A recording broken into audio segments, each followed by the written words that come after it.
kapatid, may binabantayan tayong malaking balita ngayon sa Marikina. Nagkaroon ng pagsabog sa isang pagawaan ng baril at bala. Live mula sa Marikina, nangunguna sa balita si Ian Suyu. Ian, kumusta ang sitwasyon dyan?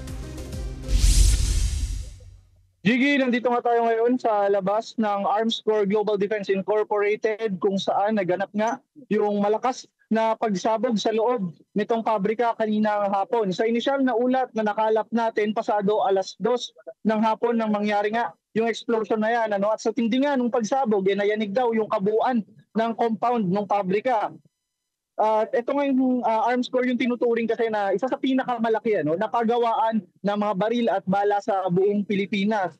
At dito daw kumukuha ng mga supply o ng mga kagamitan ang Armed Forces of the Philippines. Sa ngayon nga, sarado pa rin yung compound o yung area at pinagbabawalang pumasok yung mga tauhan ng media. Pero kanina nakita na rin natin yung ibang mga fire truck na pumasok doon, pati na rin yung EOD at K9 units ng Marikina PNP.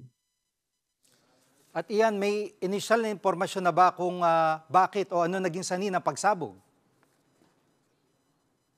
Gigi, sa ngayon nga, inaalam pa ng mga kapulisan kung ano yung naging dahilan ng pagsabog. Pero hinala nila, isa daw na item o isang kagamitan sa pabrika ang naging sanhi nitong pagsabog na nagkaroon ng human contact.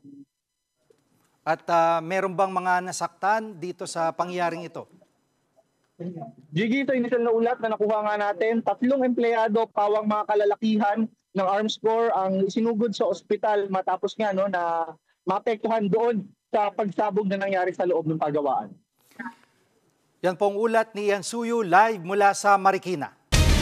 Mga kapatid, Jig Manikad po, pagdating sa mahalagang balita sa loob at labas ng bansa, dapat una sa lahat, mag-follow at mag-subscribe na sa social media pages ng News 5.